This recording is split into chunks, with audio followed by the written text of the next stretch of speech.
आपको बता दें कि अब देखिए फासला कहां कहां पहुंचा है।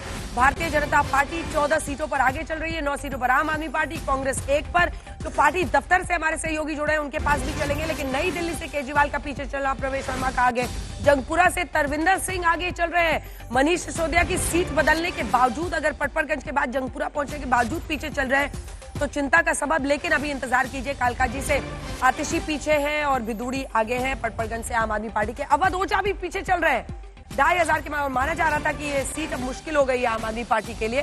चाहे आप मनीष सिसोदिया को उतारिए, अवध ओझा को, किसी को उतारिए, लेकिन ग्रेटर कैलाश जहां से सौरभ भारद्वाज फिर जीतते हुए दिखाई दे रहे हैं। एक सवाल उनसे मेरी तरफ से भी पूछिएगा, क्योंकि देखिए ओखला मुस्लिम बहुल सीट है, ऐसे में बीजेपी के लिए जीत हासिल करना, कई मतदाता मुझे मिले सही जो कि प्रशंसा करते हैं मनीष चौधरी की, लेकिन कहां से, मतलब बीजेपी का जीतना वहां से बहुत मुश्किल लगता है।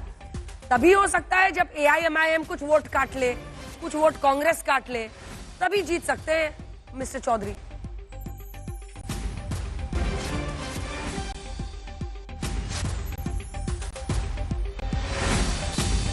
शायद अब वो उनके साथ नहीं है, लेकिन हम एक बार फिर से आपको बता दें, तमाम हमारे जो रिपोर्टर्स है दिखा दे, ओखला से आम आदमी पार्टी के अमरतुल्ला खान आगे चल रहे हैं। अगर अभी भी सईद वो आपके साथ हैं, उनकी पत्नी, तो मनीष चौधरी की पत्नी से जल्दी से पूछिए, इस पर एक रिएक्शन लीजिए।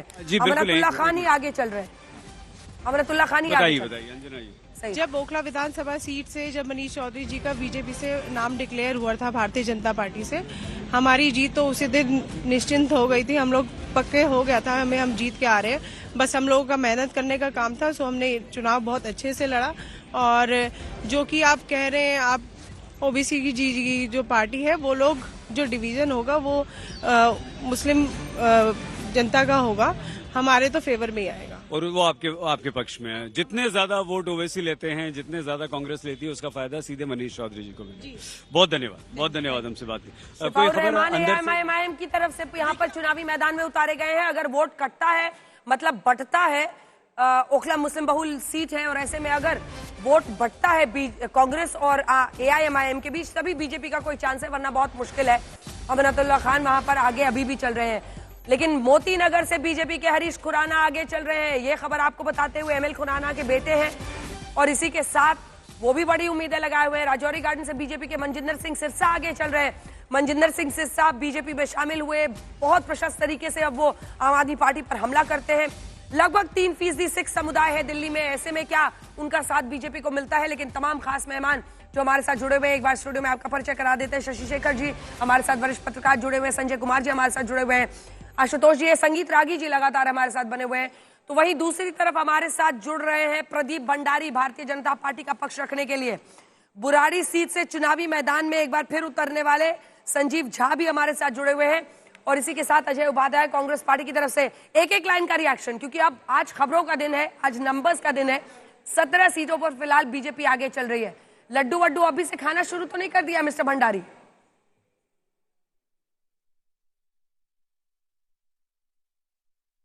इनिशियल ट्रेंड्स आप बता रही है, इसमें एक चीज है कि जो पोस्टल बैलेट्स के अंदर भी अगर आम आदमी पार्टी के शीर्ष नेता पीछे चल रहे हैं, ये दर्शा रहा है कि एक एंटी इनकम्बेंसी है। राजौरी गार्डन की सीट अगर आप एनालाइज करेंगी तो ट्रेडिशनली एक आम आदमी पार्टी का बैस्टियन रहा है। 2013, 15 और 20 में हमेशा इनिशियल लीड्स आम आदमी पार्टी को मिलती थी। लौट रही हूँ आपके पास संजीव झा, वो उसको बता रहे हैं एंटी इनकम्बेंसी कि पोस्टल बैलेट में भी अगर आपके खिलाफ गुस्सा है तो ये आपकी पार्टी के खिलाफ है। बुराड़ी से आप भी चुनावी मैदान में हैं। जैसे ही खुद संजीव झा का आता है आगे या पीछे मुझे बताइएगा, उनसे पूछूंगी, लेकिन संकेत ठीक नहीं लग रहे हैं। मनजिंदर सिंह सिरसा आगे चल रहे हैं, ठीक है, बुराड़ी सीट बोल रहे हैं, आपको सुना देते हैं सिरसा साहब क्या कह रहे हैं। 4 सीटों पे भारतीय जनता पार्टी इस बार अपना परचम लहराएगी। दिल्ली के लोग बदलाव चाहते हैं। दिल्ली के लोग पिछले 12 साल के बहाने, गंदी हवा, गंदी यमुना और टूटी सड़कें और इस गंदगी से छुटकारा पाते हैं। दिल्ली के लोग आज मानते हैं कि उनसे गलती हुई, वो आपदा को लेके आए और आपदा ने दिल्ली को आपदा बना के रख दिया है। इसलिए दिल्ली के लोगों के मन में बहुत गुस्सा है और वो गुस्सा मैंने देखा वोटिंग वाले दिन दिख रहा था। इसलिए जब आज आप नतीजे देखेंगे, और अरविंद केजरीवाल जी के कल के जो पैंतरे थे वो स्पष्ट बता रहे थे कि अरविंद केजरीवाल जी हार मान चुके हैं। मेरे 15 कैंडिडेटों को ऑफर आ गई 15-15 करोड़ की। वो कैंडिडेट कौन है? वो जीते हैं नहीं, उनके बारे में कोई बता नहीं पाए। और ये पिछले 5 साल से नौटंकी कर रहे हैं। इसलिए कल उन्होंने अपने लिए भूमिका बनाई है कि जब वो हारेंगे तो ये कह पाएंगे कि देखिए जी इन्होंने ईवीएम हैक करी है, वरना मेरे एमएलए को कल क्यों खरीद रहे थे, जब नहीं मेरे एमएलए बिके तो इन्होंने ईवीएम हैक कर ली। तो ये बहाने इसलिए ढूंढ रहे हैं। दिल्ली में बदलाव की आंधी है। 1993 से 1998 का वो समय जब बीजेपी की सरकार थी, 3 मुख्यमंत्री भी हुए, लेकिन उसके बाद से आज बीजेपी फिलहाल आगे चल रही है। 13 सीटों पर आम आदमी पार्टी, 1 पर कांग्रेस पार्टी चल रही है। देखिए संजीव झा, बहुत बड़ा इम्तिहान है आपकी पार्टी के लिए। 3 बार सत्ता में रहने के बाद 4थी बार आप ट्राई कर रहे हैं, और ऐसे में अगर आपकी पार्टी, आपके शीर्ष नेता सब पीछे चल रहे हैं, शुरुआती संकेत तो बहुत दुख वाले दिख रहे हैं। रिठाला से बीजेपी आगे है, सत्येंद्र जैन आगे है, लेकिन शकुर बस्ती से आम आदमी पार्टी के नेता सत्येंद्र जैन आगे है, सौरभ भारद्वाज आगे है, लेकिन केजरीवाल, आतिशी, मनीष सिसोदिया ये तीनों पीछे हैं। आधी सीटों के रुझान आ गए हैं। आपको बता दें 35 सीटों के रुझान आ गए हैं 70 में से, जिनमें से 19 सीटों पर बीजेपी आगे चल रही है और आम आदमी पार्टी 15 सीटों पर चल रही है। वही कांग्रेस पार्टी का ऐसा लगता है शुरुआती रुझानों के मुताबिक कि खाता खुल जाएगा। जल्दी से मेरे सवाल पर रिएक्शन सुझाव।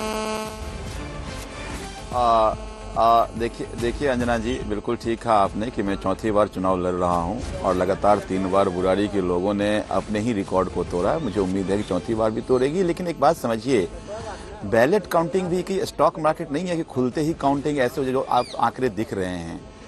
8 बजे काउंटिंग शुरू हुई, बैलेट पहले अलग अलग छांटा जाएगा, फिर उसकी काउंटिंग कम से कम 1.5 घंटे लगते हैं। ये कौन लोग ये आंकड़े दे रहे हैं मुझे तो नहीं पता, अभी तक काउंटिंग शुरू भी नहीं हुई है। बुराड़ी की सीट पर सबसे ज्यादा मार्जिन से आप पिछली बार जीते थे। सुनिए ना, मुझे ये बताइए, बुराड़ी की सीट, ऐसे ही कई सीटें हैं जहां पर बहुत बड़े मार्जिन से जीते, और इस बार केजरीवाल साहब प्रचार करने नहीं गए। कॉन्फिडेंस था या ओवर कॉन्फिडेंस? नहीं, देखिए 2020 में प्रचार करने नहीं आए थे, 2015 में प्रचार करने नहीं आए थे, क्योंकि पता है कि बुराड़ी की जनता आम आदमी पार्टी के साथ है। आप थोड़ा आंकड़े देखेंगे, आप 2013 के बाद 15 हो, 20 हो या 25 हो, अरविंद केजरीवाल जी बुराड़ी प्रचार करने नहीं आए थे, क्योंकि बुराड़ी की जनता अरविंद केजरीवाल जी के साथ है, अरविंद केजरीवाल जी के काम के साथ है। देखिए ये 2 फातिहा जी, आप थोड़ा सा इंतजार कर लीजिए, क्योंकि वैसे भी अभी ऐसी स्थिति दिख रही है कि शायद ही आपका खाता खुले। बुरा मत मानिएगा, लेकिन दिल्ली में आपकी पार्टी के लिए अभी भी बहुत बड़ी चुनौती है, बहुत बड़ा चैलेंज है।